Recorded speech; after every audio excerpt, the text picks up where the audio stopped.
If you're a lineman in charge of keeping the lights on, Grainger understands that you go to great lengths, and sometimes heights, to ensure the power is always flowing. Which is why you can count on Grainger for professional-grade products and next-day delivery, so you have everything you need to get the job done. Call 1-800-GRAINGER, click Grainger.com, or just stop by. Grainger, for the ones who get it done. Blog Talk Radio.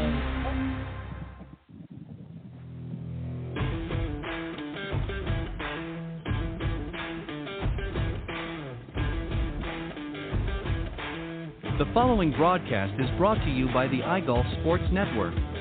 Golf Talk Live is sponsored by the iGolf Sports Network and Golf Tips Magazine. Here's Andrew to tell you more about our sponsors. iGolf Sports is a live stream broadcast and media production company providing quality programming designed to attract the golfing enthusiast. And Golf Tips, the game's most in-depth instruction magazine, including reviews on the latest equipment, tips from top teaching professionals, all designed to help you improve from tee to green. Welcome to Golf Talk Live with your host, Ted Odorico. Join Ted each week as he speaks with some of the best in golf. This week's special guest will join us a bit later. But first up is another great discussion on Coach's Corner. So let's introduce tonight's Coach's Corner panel.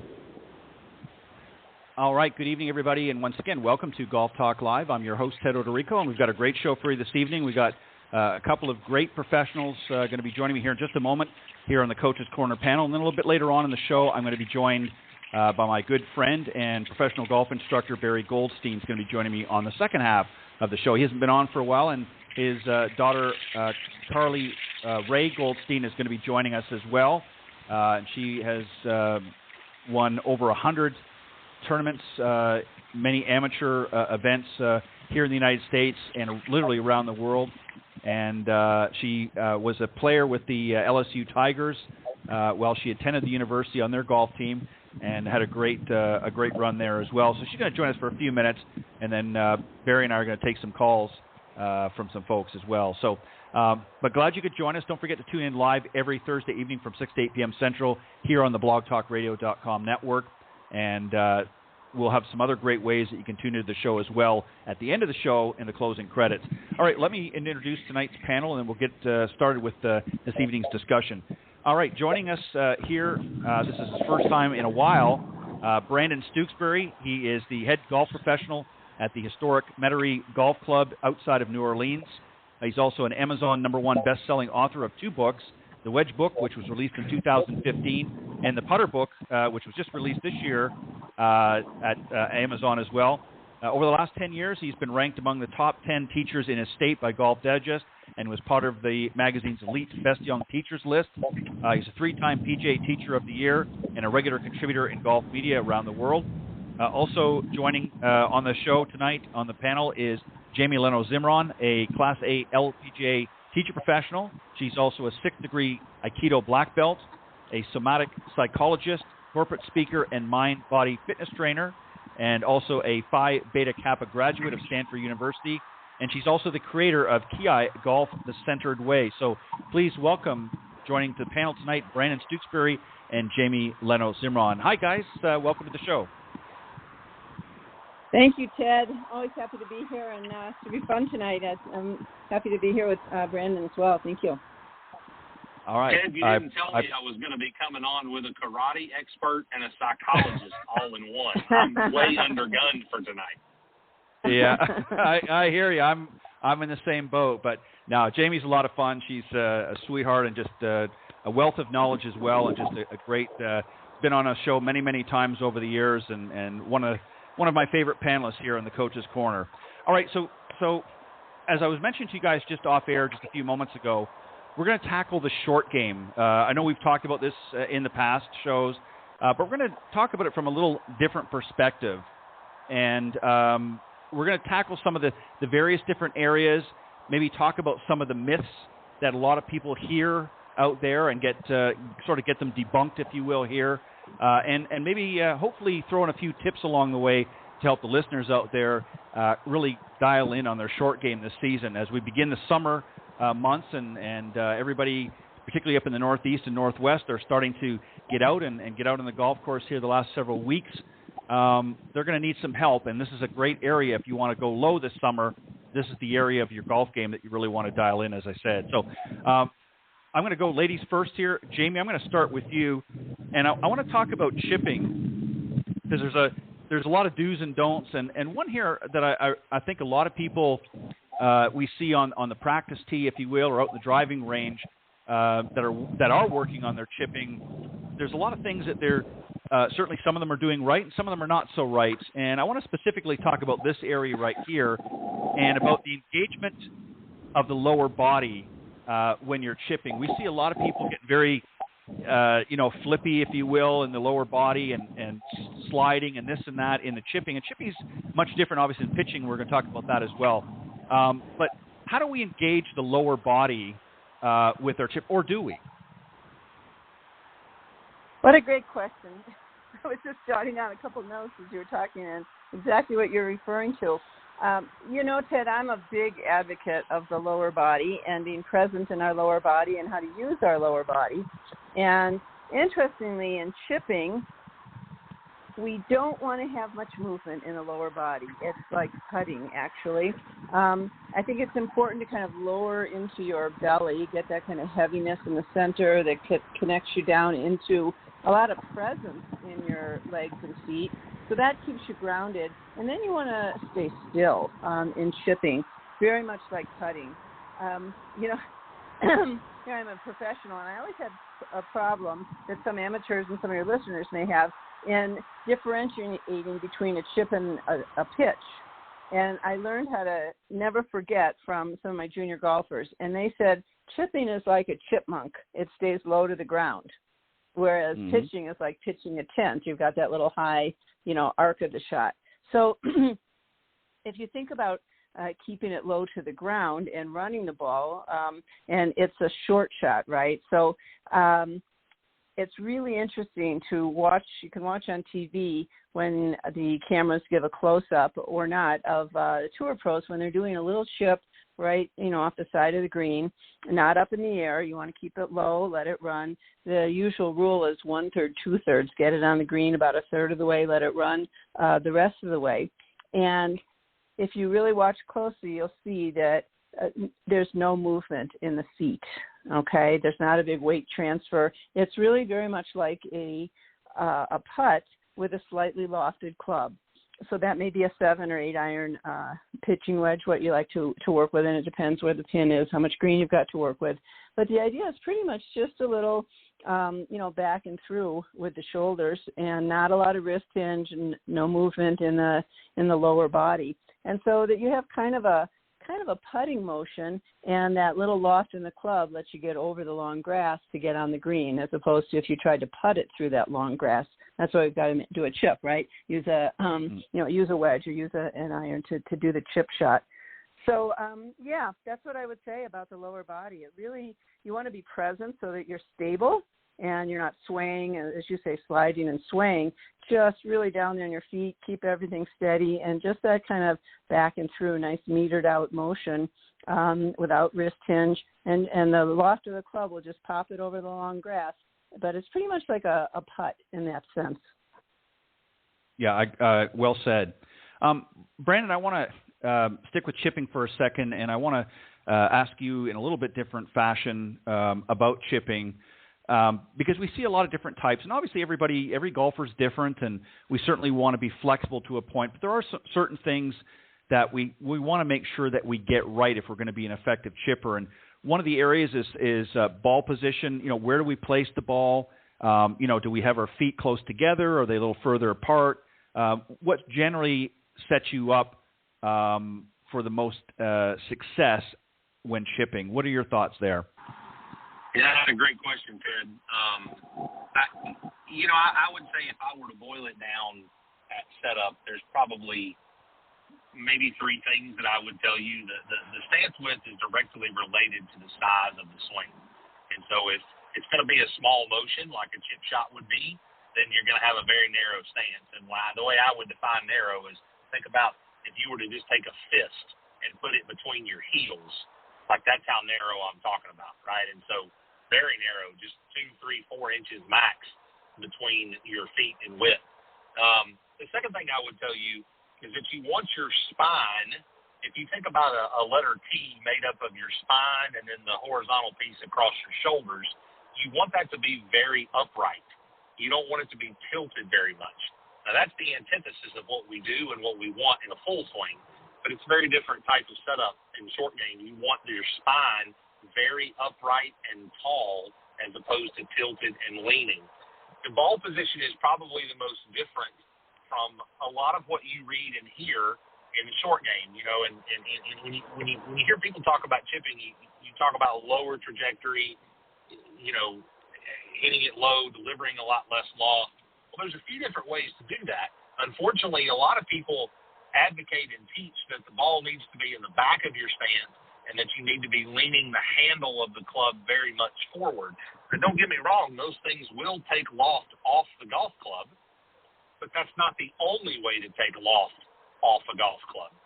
There's a way to take loft off a golf club that doesn't bring you the danger that the ball back and the forward shaft bring into play, which is the leading edge kind of dragging and getting caught in the dirt. And so I usually will advocate a ball position that's in the middle, or perhaps even a ball forward of the middle and using less loft. Meaning instead of chipping with a sand wedge with the ball off your back foot, leaning the handle forward and delivering, you know, turning a 56-degree wedge into a 52-degree wedge, hypothetically, because you're leaning the handle forward, I would put the ball in the middle and just use a gap wedge. And so I would deliver neutral shaft instead of forward shaft, get the same loft, but way better interaction with the sole of the club.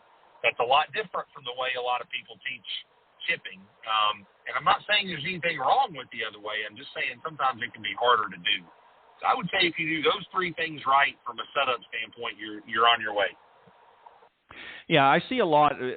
Just to go back to what you said there, we see a lot of golfers placing the ball way back in their stance, leaning that shaft forward. And a lot of times what ends up happening is they kind of dig right into the ground. They're not actually making the – because I think they've got to do that in order to make good ball contact, ball club face contact.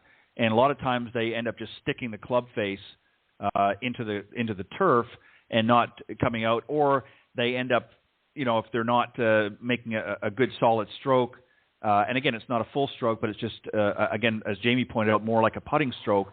A lot of times what you get is they end up hitting it thin and, you know, the ball goes skating across the green. So, you know, setup is very, very important. And I think also understanding, as Jamie pointed out, that, you know, the ball is, we want to keep it lower. We want to get it rolling like a putt very quick. We want to get it over that initial fringe or edge of the green where the grass tends to be a little thicker and longer, and get it onto the putting surface where we know we're going to get a much better roll a lot quicker. So setting up is obviously important, and obviously execution of the shot is important as well. So those are just a couple of things that I wanted to make sure we got out there, because I think a lot of people really misunderstand that. I think you both did a great job.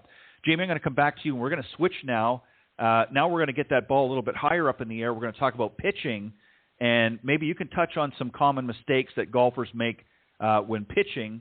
And one of them is, and again, I want to just preface this that everybody is different. So what might work for some might not work for somebody else. But go ahead, give us some just a general idea of some things that you've experienced, some common mistakes that you see a lot of players making when trying to pitch the ball this time. Well, probably the biggest mistake, I think most of us would agree, is this idea of helping it, right? And we got to help it get up in the air, or scoop it. And the way that manifests in terms of what people do is they may sort of bend their knees to get down and then sort of try to scoop with the hands and lift up. And so our bodies go up, but the ball doesn't.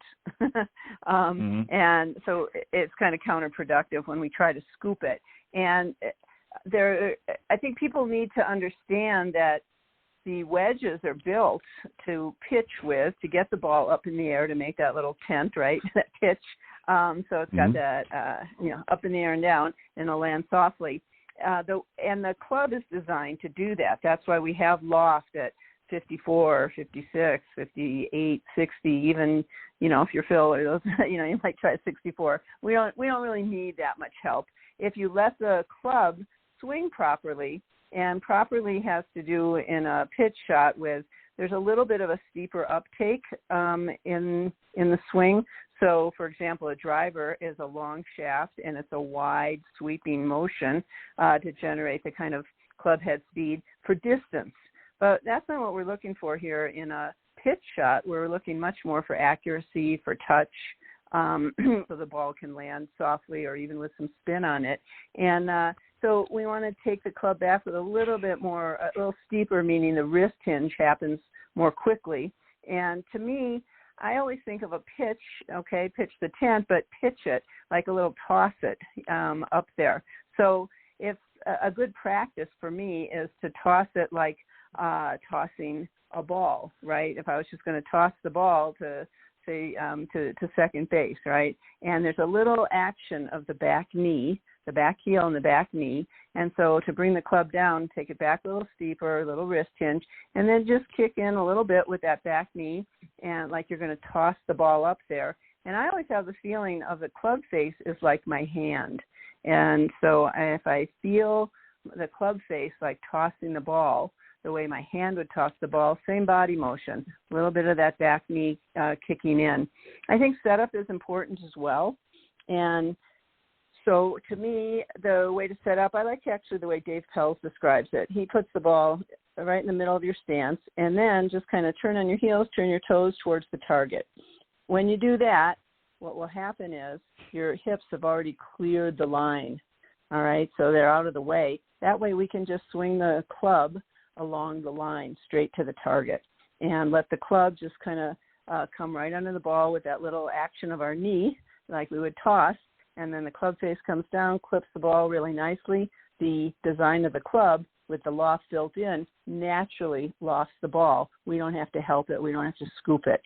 And then you just want to extend the club right down the line, and you're right on target. The ball's going to just pop up, land on the green, roll right out to the hole. And if we could all just do that as easily as you just described, we would have ourselves won the PGA Championship instead of Phil.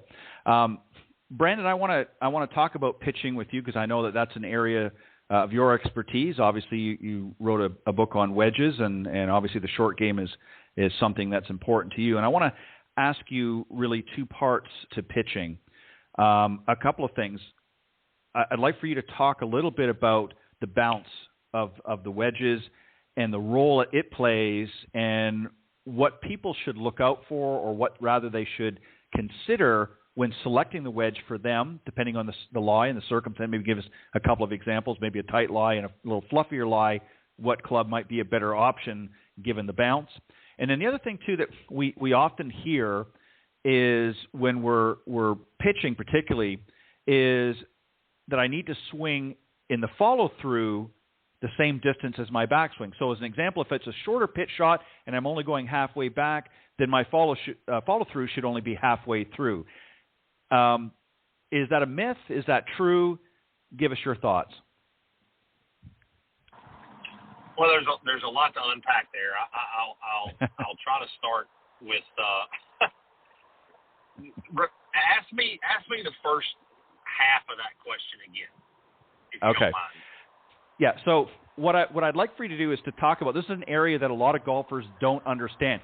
We obviously have, we're pitching the ball, we might be lucky and be in the middle of the fairway where it's a flatter lie and a more tight lie, or we might be off in the rough where it's a little fluffier, and the bounce of the club can play a role here. Obviously, in a tight lie, we don't want something necessarily with a lot of bounce, or we're going to be skipping off. So talk about the bounce and when and where it's appropriate during a pitch shot for a different type of lie. Got that? Does it make sense this time? Yeah. Okay. So here's the mistake that most people make when it comes to bounce, and you actually just described it, because most people approach bounce as the condition dictates the bounce. meaning if it's soft, I need to use this. If it's firm, I need to use this. If it's tight, I need to do this. If it's fluffy, I need to do that. That's not really how it ought to work.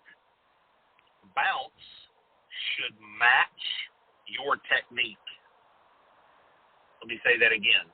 The type of technique you employ, another way to say that would be the style of wedge play that you have and how your club interacts with the ground determines the bounce you need. Now, that bounce can work on any type of lie or condition, meaning I can hit a club with high bounce off tight lies or fluffy lies. I can hit a club with very little bounce off tight lies or fluffy lies or anything in between. The bounce goes with your technique, not the condition. So that's a big myth out there, right?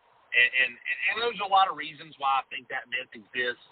I think sometimes the major manufacturers try really hard to come up with a way to help people decipher all the different kinds of bounces that they offer. And it fits into a nice little box when you tell people if you are a digger, then you need X. If you are a sweeper, then you need Y. And that's not necessarily untrue. Make no mistake, that's not inaccurate information, but it makes people think that if you play on tight lies all the time, then you need a certain kind of bounce, or if you play on soft and fluffy lies, you need another kind of bounce. And it's just not true.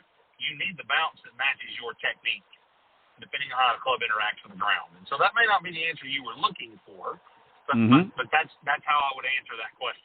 The second part of your question is a little bit about teaching style. Now, personally, I will teach that, meaning I would like to see a follow-through and a backswing that are the same relative length, because I teach a finesse wedge shot, and I emphasize finesse wedges, usually inside 40 yards for most folks, with the same type of rhythm and tempo that I would teach a putting stroke.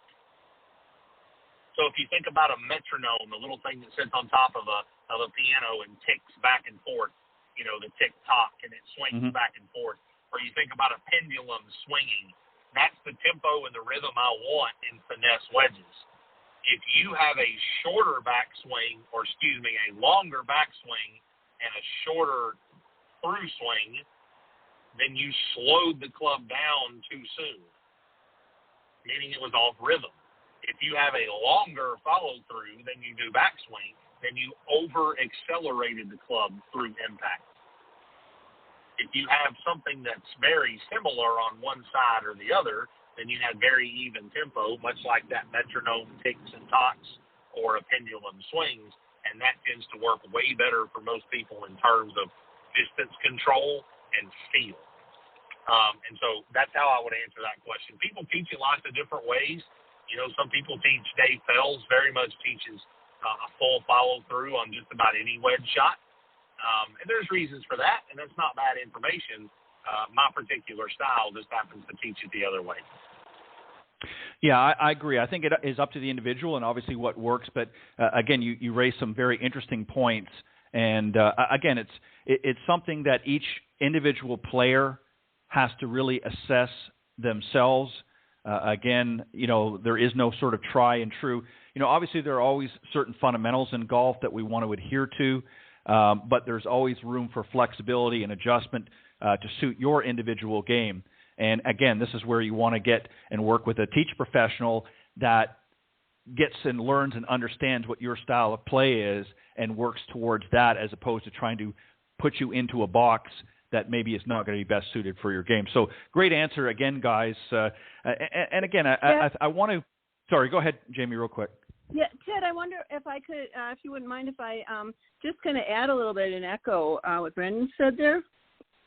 Go ahead. And yeah, so we were talking about kind of matching, having the same length back and through the ball. And I really agree with that. And the way I talk about it is that every good shot should add up to 100. And what I mean by that is 100's a nice round number, but if you think 50 back, 50 through, yeah? And sometimes it's classically talked about, go to 3 o'clock, come to 9 o'clock or whatever. I don't do so well with the clock thing, but for me it's kind of like, well, if I take my club back to ankle height, bring it through ankle, mid-calf, forward mid-calf, up to my back knee to same height, my forward knee, hip to hip, okay, elbow or mid-chest, shoulder, but to match them up. And I even like to say 48-52, 48 back, 52, or 45-55 max, as Brandon was saying. You don't want to have too much on the follow through because then you're going to have too much acceleration. But you want to be sure you're having a little of acceleration. And when I say adds up to 100, what I mean is, and it's what when you're talking about as well, it's interesting to kind of assess your shot, your putt, especially on short shots, putts and short shots, and assess. Was that like, say, you took it back 70 and then inside you went, oh, no, that's too much, and then you decel, you take it through 20. So then you got a 90, right? Or you take it back 70 and then you try to kill it and you went at 90. Well, that's 160, and it's interesting to see kind of what you've done. You take it back 30 and you go inside, I really got to hit it, so now you got 30-80. And you're at 110, right? So it could be add up to more or less, but also out of proportion. So it's that proportion and ratio. It's like, 80-20, that's a decel, or 20-80, that's too much excel. So it's adding up to 100, but with that balance. And, I like to kind of use my body. That I can use to meter out how far the putter stroke goes or how far that chip short shot goes. So I just wanted to it's just sort of my way of saying basically what Brandon was saying, which I really, really agree with. Yeah, I agree as well with both. All right, we're going to move on to putting. Putting is one, and Brandon, I'm going to start with you this time here because I think this is an area, and I know you talked about this when you came on my show a few weeks ago. You talked about this when you were mentioning some things in your book. And I like to maybe create what I call benchmarks for successful putting, as opposed to just going there and throwing down 3 or 4 balls and just, putting them around. Obviously, you want to have a sense of purpose there. Maybe you could just give us a general idea of how we can go about creating some good benchmarks in a practice session or a warm-up even that we can take that's going to help us be more successful on the golf course. So when we come up to whether we're getting ready to play and we've got a few minutes to warm up, or whether we've are actually in a full-blown practice session where we've got maybe a little bit more time, what are some good putting drills, techniques, if you will, that we can adhere to that's going to give us the best likelihood or chance of success when we step out in the golf course? Yeah, that's a great question. And so I spend a significant amount of time in my book talking about the 3 putting skills. I talk about a 4th skill in the book that I won't mention here, but I spend a chapter on each skill. And in no particular order, those 3 skills are, can you read the green? Can you choose the right spot, which is reading the green? Can you roll the ball at that spot, which is start line control? And can you control the distance or the speed of the putt and the roll of the ball? If I drew a line between practice and warm-up, and let me talk about practice for a second. You need to structure every single putting practice you have around those 3 skills. So you need to find a way, and I go through several different drills in the putting book, and there are lots of different resources you can find out there that will help you do this. But you need to isolate each skill and work on each skill. So you need to isolate green reading, isolate speed control, isolate start line control. I'll give you one example of what I mean by isolate. If I put you on a 12-foot putt that was dead straight, maybe just a little bit uphill or flat, but dead straight, it's got no break. You've tried it, you've tested it, you worked on it. It's got no break whatsoever. That essentially removes the skill of green reading from that putt. And in effect, from 10 or 12 feet, you've also removed any effect that speed control has. Because really what happens on speed control is either a distance issue or it messes with, or it combines with break to miss a putt, right? Meaning you hit it too hard and it knocks it through the break. On a straight putt from 12 feet, I take away the effect of speed control. So all I really have left is your ability to start the ball on line. And so that's an example of a drill that you can do to isolate start line control. A chalk line or a string line would be another way that you isolate start line control. And so that's what I mean. In a practice session, you need to do 4 different blocks. 1 block for each of the 3 skills and a final block that combines all 3 skills. And the length of the time of your practice needs to be split up in those 4 ways. It doesn't matter how long or how short each block is, but if you're going to practice, you need to spend time on all 4 blocks. In a warm-up scenario, all you're really trying to do is get a feel for the green conditions of that particular day, and the only things that are really important in doing that are green reading and speed control. So the same drills that you use to isolate green reading and isolate distance control in a practice setting can also be done the morning of the tournament to use as a warm-up. I would not worry about speed control when it comes time to warm up, because if you don't have good speed control by the time you're warming up to play the round, you ain't going to find it warming up, right? So speed control and green reading are your 2 important ones that you have to do when you warm up, and it's all about experiencing the particular condition of the day. In a practice environment, spend time on all 3 skills and then a 4th block of time working on combining the 3. Very good. I like that. Jamie, I want to ask you, again, something a little bit different in putting and really overall in the short game, but we can emphasize on the putting. You know, we always hear about pre-shot routine. You know, we think of off the tee, you know, we're thinking about setting up, looking for our target, our line, if you will, and going through a routine. And, you know, it depending on you know, what you do, for everybody it varies, but we want to try to, you know, not be there forever, obviously because of slow play. And it might be 15, it might be 20 seconds, your entire routine. It might be slightly more, slightly less.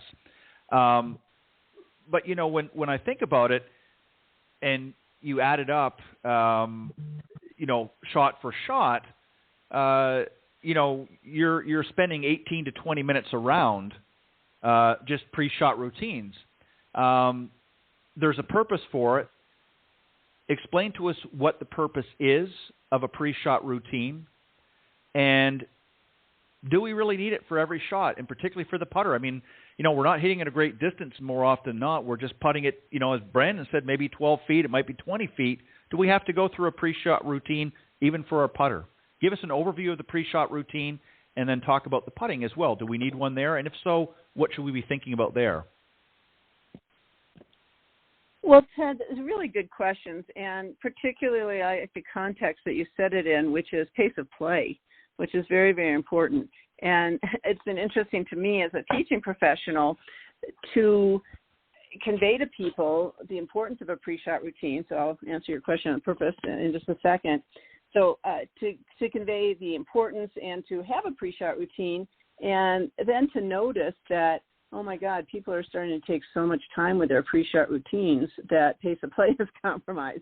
And they can even actually have a sort of a boomerang effect where they're so busy in their pre-shot routine that they almost get anxious or forget to just focus on hit the shot, you know, or roll the putt. So, you know, there's like everything, there's a balance. So really the purpose of a pre-shot routine is to help you to get what I would call centered, you know, get centered, get focused, get clear on what you're doing, and to train your nervous system by going through the exact same procedures and train your nervous system to be calm, present, focused, and then you can execute well because you're centered, you're calm, you're in good alignment, you're ready to go, you know exactly what you're doing, you're in place, boom, pull the trigger, go, roll the putt, whatever, hit the shot. So that's really the purpose of the routine, I think, is to get you calm and focused and present. So that being said, do you need a pre-shot routine, say, on a putt? Well, yes, I would say so for the same reasons that we just said. When you go through a pattern, and that pattern lets us feel that we've got structure, that we've got kind of a home base, and so in that place where we calm our stress biochemicals, and that's what's so important about the routine. And you know exactly what you're doing, you know where you are, you've got something to fall back on when your nerves might kick in. So instead of going to the nerves and starting to get too fast or chaotic, reacting from that place, do your routine. Your nervous system knows, okay, I'm home, I'm good, let's just focus and do what we need to do. So that's the purpose. In putting, I would say, it doesn't have to be long. I think it's important, and what I like to do is walking up to the green. I'm already starting. Part of it's a pre-shot routine, right? It's looking at the slopes and starting to get some of the read and the feel of the green and the putt that I've got to make as I'm walking up to the green. So that's taking up some of the time, which is a good thing. And then it's just, for me, I like to stand behind the putt, do my green read, and people have different ways of doing that we could talk about, but it's more about just, what is your way that you've read the green, you've decided on your line, and then place the putter right behind the ball on the line with the putter face exactly, right in line with where you're going to roll the ball that first couple of feet to get it rolling on line. Your feet are parallel with that. Everything's in alignment. Set yourself over the ball, settle down into belly, legs, feet, nice and steady, back and through that metered out stroke. So that, those are the important parts, I would say, of the routine. And again, there's variations in how people go about that. Are they using aim point or, plumbing, the old plumb line? There's different ways that people read the green. But whatever it is, do your green read, get yourself set, place your putter head on the line, place your feet on the line, get your hands on, right on grip on the club, and then it's nice and settled, steady, still, back, through. Well said. I look at it this way. It goes back to something Brandon had said a little while ago about tempo and timing and that. I look at the pre-shot routine for all shots as just that. A lot of times during a round, especially if somebody's had a few bad holes, a lot of times they get out of sync with themselves. They start to get rushed or they get anxious because they're not hitting the ball as well. So for me, I find a pre-shot routine helps sort of recenter myself and gets me sort of calmed down and said, okay, you know what, that was not a great shot that I just hit, but this is a new shot, and I'm going to recenter myself and get ready to hit this shot here. So I'm putting the last shot out of my mind, and I'm going through my routine again. And the reason why I say that is if you watch, certainly I won't say 100%, but probably 99.9% of all the touring professionals, if you watch them in an event and they'll go through their routine, and if something distracts them, whether it might be a loud noise in the distance, it might be the crowd cheering on the green, just a few yards away on another hole, they will actually stop, back off, and go through that pre-shot routine again and repeat the process from start to finish. And again, what they're doing is they're, again, centering themselves, getting their mental preparedness, if you will, for that particular shot by going through that, as opposed to just sort of, as many amateurs do, just going through and hitting the shot, regardless whether they're half prepared or partially prepared.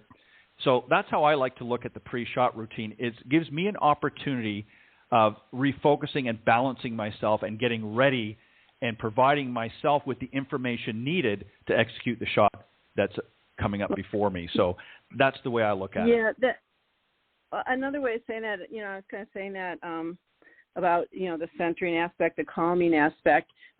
Anybody who's familiar with NLP, which is neuro-linguistic programming, talks about anchoring. And it's kind of like you do a gesture, or this routine is a way to anchor yourself, center yourself. And as I mentioned earlier, it's about training your nervous system to be calm, balanced, centered, focused. And so it's just going through those motions. And it doesn't have to be a long routine, right? But it just has to be steady, be the same one, and that repetition, so that you're anchored, and then your whole nervous system gets the signal, and you're not in, as you were saying, that reactive, anxious, distracted place. Yeah, well said. Brandon, I'm going to come back to you, and I like to sort of frame this in the sense of short game. I know you've talked already a little bit about this, but maybe you could put a few more broad strokes, if you will, on this question. And I like to call this short game time management. How much time should we spend in a practice session, and how much time typically should we spend in an ideal situation in a warm-up before a round? Again, I know you mentioned about putting, some things that we can do, but overall in the short game particularly, I mean, obviously the long game we want to hit some shots, see how our driver's working, but typically if we're in a practice session and we're working on the short game, ideally for most amateurs, what would be a reasonable and a good time frame for them to spend in a practice session, and what should they be working on particularly, or how should they figure out what to work on? And then before a warm-up, before a round, what ideally, again, in a perfect world, what kind of time frame should they give themselves in order to do a good warm-up and give them the best chance, again, for success before going out in the course? Great a lot question, to unpack, Ted. I know. I would say, a lot to unpack, I know. I would say in a perfect world, someone is keeping stats and they know exactly where their weaknesses are, and they spend time practicing those weaknesses. Now, that's usually not the case for most amateur golfers because they either don't know how to keep stats or don't go through the effort of keeping stats. In that case, I would tell you that you need to try to find a way to assess your weakness and separate that weakness out. And so if you thought about separating short game down into wedges specifically, down into three areas. Distance wedges, which would be, well, let me go the other way. Finesse wedges, which would be anything from right off the edge of the green out to about 40 yards. Think about if you miss the green on a par 4 approach shot and it rolls off the back of the green down in a swale. That would be an example of a finesse wedge. Distance wedges would be your second category, which would be when you've laid up on a par 5 or you have a short par 4 and you've hit a driver and you've got a 65-yard wedge shot. And the third area would be bunkers. Of those three, which one is your weakest? Again, stats should tell you in a perfect world, but assess your weakness, front load your practice time to that weakness, but don't leave any of it out. Okay, so if you think about a wedge practice session being 100%, you might spend 60% of your time on your weakness and 20% of time each on the other two areas. As far as how long, that's really dependent on the student, right? Because time should be dictated by how long you can stay engaged. Some people might call that interested. I don't like the word interested as much as I like the word engaged. But your practice has to be quality practice. Mm-hmm. I see way too many amateurs in the world use golf as, particularly hobby golf, as a stress reliever or as fun. What I mean by that is you've had a tough week at work. It's Saturday morning. Family sleeping in late. I think I'll get up and I'll go to the golf course and I'll hit a few balls. That's not really practice. Mm-hmm. Now, that's very much golf. Go enjoy it, right? Have some fun. But that's not practice because you're not in the frame of mind to actually improve your skill. If you can get in the right frame of mind, stay in that frame of mind and continue practicing as long as you can. For some people, that might be 20 minutes. I teach a professional player playing on the Canadian tour, and he can do it for 3 or 4 hours. And so you got to be able to stay engaged, and that's how long your practice session should last. I think a warm-up is very, very different from practice. Warm-up is all about just that, warming up, getting ready to play. So think about a warm-up the same way you would in if you were going to go to a personal training session with a trainer for working on fitness, right? The work, the practice, if you will, is done when you're lifting the heavy weights or moving around on the machines or doing whatever. The warm-up is simply jogging for 5 or 10 minutes or riding a bike or rowing or all three just to get the blood pumping and get your body ready to move. That's what a warm-up is designed for. So don't ever cross warm-up and practice. Don't ever cross practice with stress relief and fun. Stay practicing as long as you can keep yourself engaged. The moment you lose engagement or the moment you lose interest, go home or go do something else. Hopefully that answers your question. Yeah, no, and that's a great way that you put it because, again, as I said earlier on, it really goes to the individuals. Everybody's different. Everybody has, some have more, some have less time. And it depends on what your goals are as well. If you're just somebody, as you mentioned, that just wants to go and it's a way of relieving stress and you just enjoy and you're not really caring about the scores or you're not caring about whether you're hitting every shot perfect or not, you know what? Go out and have some fun.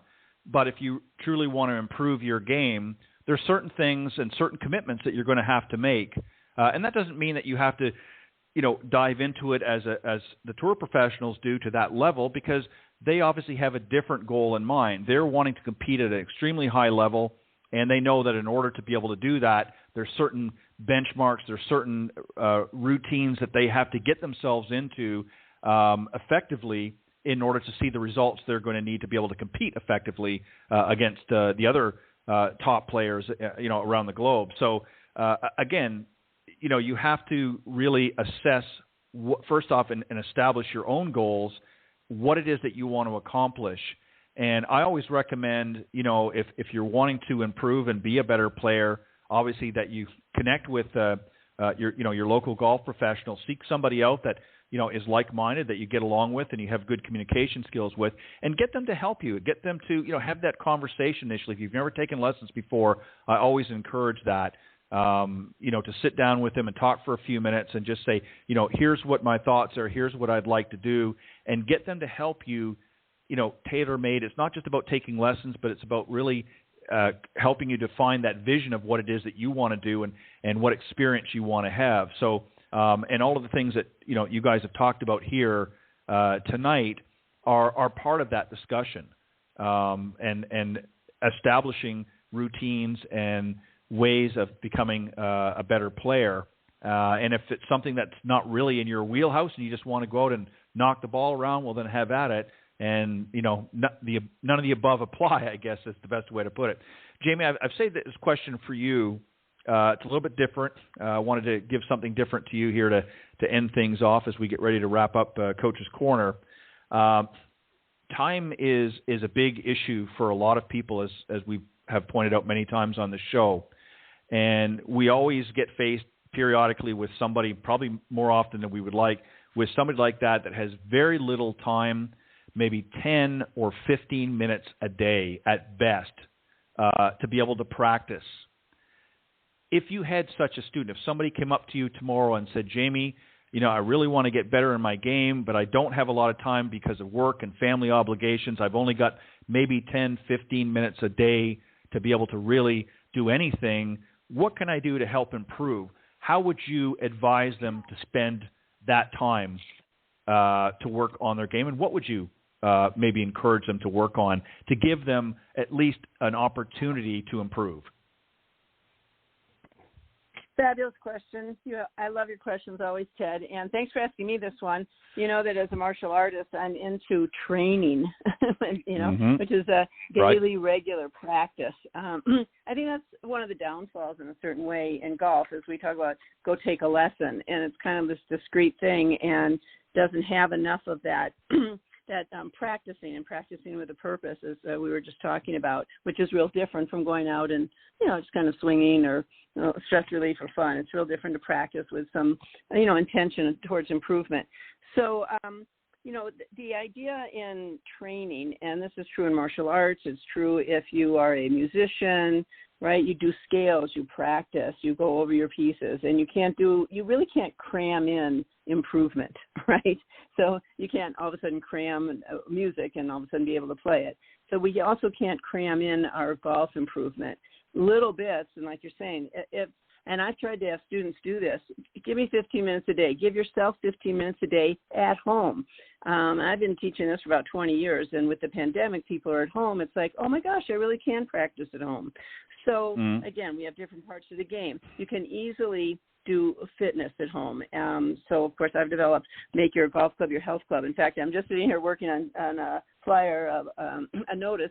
On June 13th, Sunday afternoon, I'm doing golf fitness, balance, lengthen, integrate, stretch, strengthen, which is Golf Bliss. Make Your Golf Club Your Health Club. How you can use your golf club to stretch and strengthen your body and in direct relationship with your golf swing and build your golf swing doing golf fitness. So first of all, I would say work on fitness, flexibility, strength, focus, alignment, and that's easily done and done at home. So you don't always have to take the time or the expense to go to the range, much less the golf course.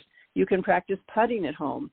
15 minutes twice a week, say 2 days of your week, you're working on putting on your carpet at home and working on, routine, alignment, even stroke, all the things we've been talking about, nice square contact, club face to the hole, this sort of thing. The hole could be, you can buy something, the golf store to work on your putting, little putting aids.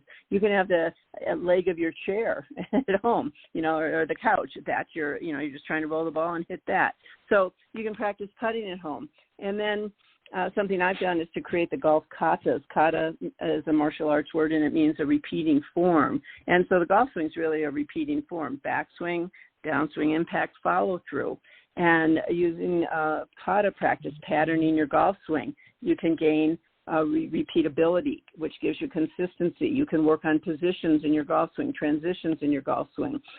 So, 15 minutes at home, at the office, now we're going back to the office, but, doing business golf training. I've had, all sorts of office people, whether you're employees, staff, up to the CEOs, C-suite. Have your golf club there and take 15 minutes, do some golf fitness, work on patterning your golf swing, and that will pay off. So that's the daily practice in training your body, training your mind, and knowing that you can work on your golf swing and your golf skills and your putting skills at home. There's lots of ways to do chipping in your backyard. A hula hoop is your little green. I mean, we could go on about all the ways to do practicing at home. It's free, it's immediate, and you can get in that regular daily training as you're asking about. Well, and it helps to create, well said, by the way, Jamie, it's a great way to fortify and create routine. We so often in our daily lives we have other routines that we get used to, and we can think about and perform different tasks really without any thought at all or very little thought because we've done them with routine. And you want to get to a point with your golf game like that the various different movements and the positions, ball positions, things like that you want to get familiarized with, and your golf swing and your putting stroke, and you want to be able to get that. And the only way to do that is with practice. But again, as I mentioned, we don't all have hours a day like many pros do. We're not always playing 4 rounds a week on different golf courses to get these different adaptations, if you will. So we have to do with what we can with whatever time we have. But if we make use of the time, and as you both have mentioned here this evening, is practicing with a purpose, whether it's 10 minutes, whether it's 15 minutes, or even if you're lucky in 20 minutes and more, you can get a lot of things right and do well.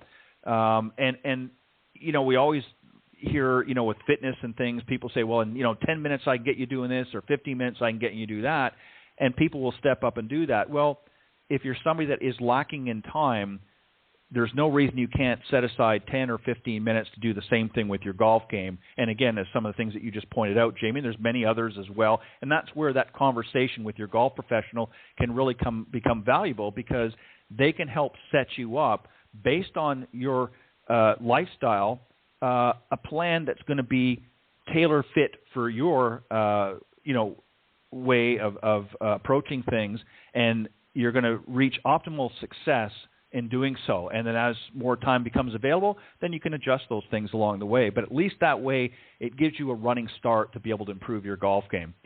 Great discussion tonight, guys. You did a fantastic job, as always, with the questions. I appreciate your thoughts and input, and I hope that many of the listeners out there are able to take some notes. And if not, I will tell them how they can listen to this broadcast a little bit later on when it's on the recorded version. But I'm going to give each of you a second or two if you want. Brandon, I'll start with you, and then Jamie, you can let the folks know if they want to reach out to you, the best way to do that. And by all means, if you have something that you want to plug, go ahead and do that as well. Brandon, and then Jamie. Well, it would seem rude to plug my 2 books that are for sale on Amazon or through my website, so I won't do that. But no, seriously, I love it. If anybody has any questions or wants to talk to me, everything I have out there in the world is under Stooksbury Golf. So just my last name in golf, whether that's YouTube, Twitter, Facebook, Instagram. My webpage is stooksburygolf.com. If you guys have questions, don't hesitate to reach out to me on any of those platforms, whether that's private message or send me a message on the Facebook or through the social media channels or my website. I'm happy to answer that. If you are interested in the book, you can get it directly on Amazon. I'm happy to send you or mail you a signed copy if you just reach out to me on my webpage. And so, Ted, thanks so much, man. I always have such a great time. I thank you for having me back, and I'm happy to be back on the schedule. You do a wonderful job, and I really appreciate it. Well, thank you, Brandon. It's good to have you back and part of the team. And don't forget, when you get a chance, to get those videos organized for me, and we'll get working on that as well. Jamie, go ahead. People can reach me at through my website, which is kiaigolf.com, KIAI golf.com. Email Jamie, JAMIE, at kiaigolf.com, and text me or give me a call, 760-492-GOLF, 4653. So 760-492-4653. And always happy to be in touch, very responsive. I have some DVDs, etc., some golf aids on my website. And I do some regular trainings, and I really would love to invite people, encourage them to join in for golf fitness, which is I'm going to do virtually, so you can do it from anywhere. June 13th, it's a Sunday afternoon, 3 to 4:30 p.m. Pacific time.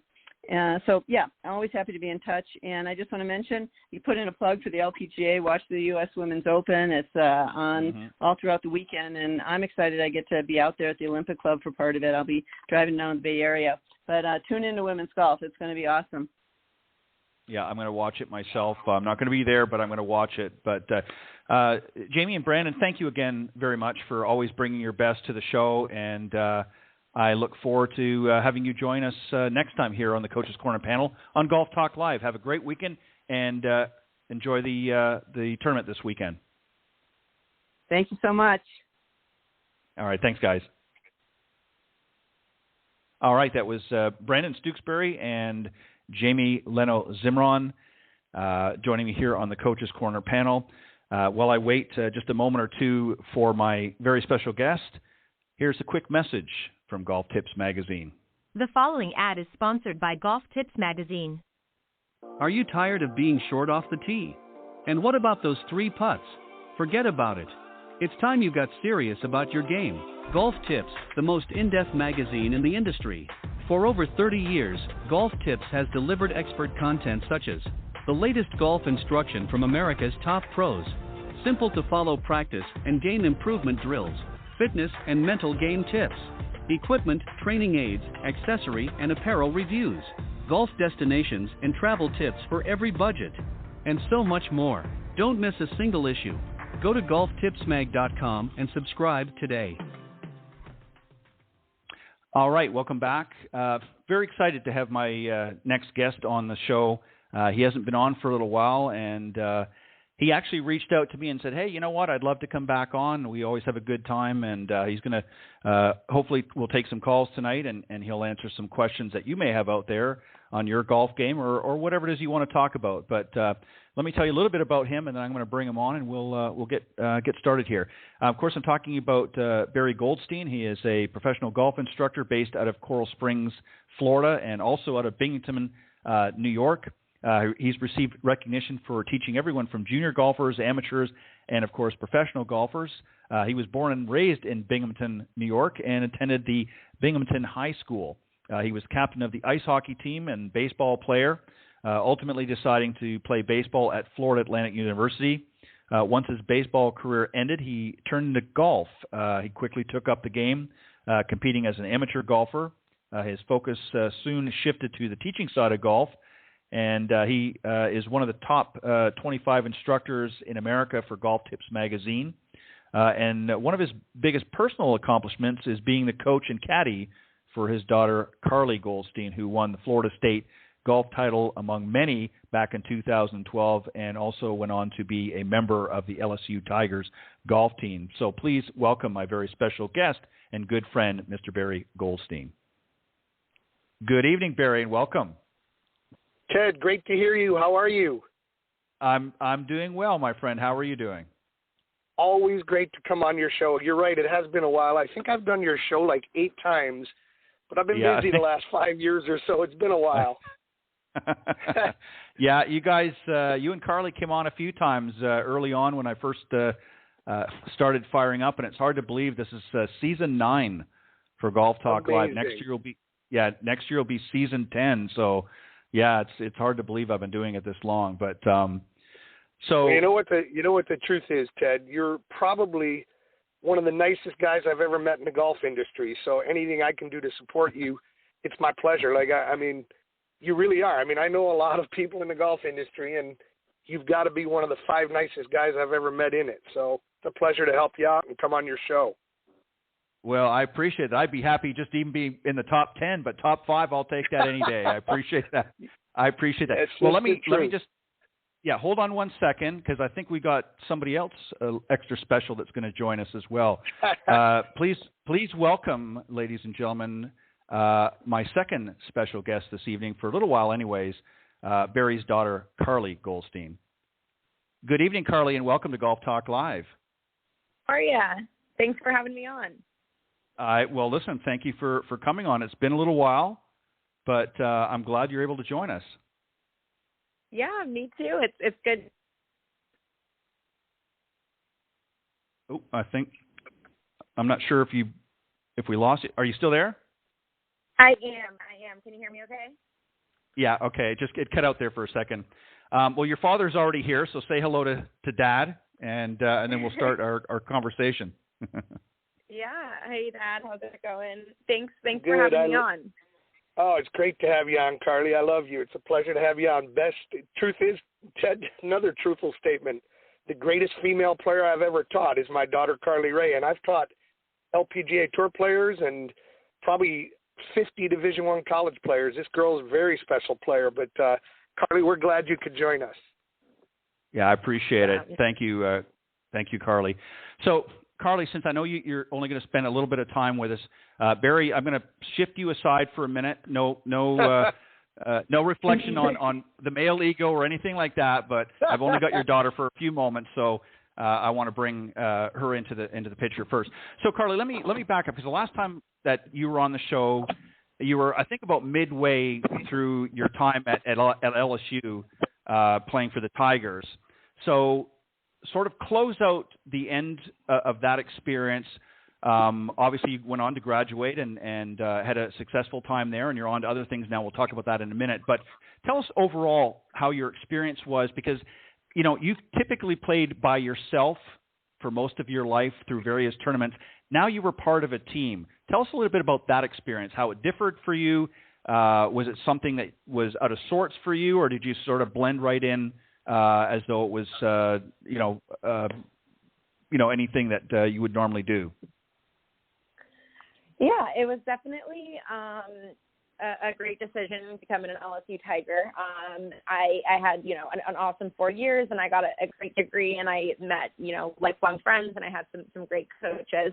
I will say it was definitely very different than how I grew up playing golf. I would, to answer your question, I would say that there was a lot that changed as far as how I went about practicing and playing, and it definitely became more of a just kind of a different outlook on golf and practice in itself. But yeah, I would definitely say it's definitely something that I look back on with super, super positive memories, and kind of definitely, you hear people say like, oh, sports are so great for young people, and it kind of shapes people to have, a different kind of drive and determination. And I do definitely think that golf did that for me growing up, and even, throughout college. It definitely can really round you as a person, being a college athlete or a college golfer.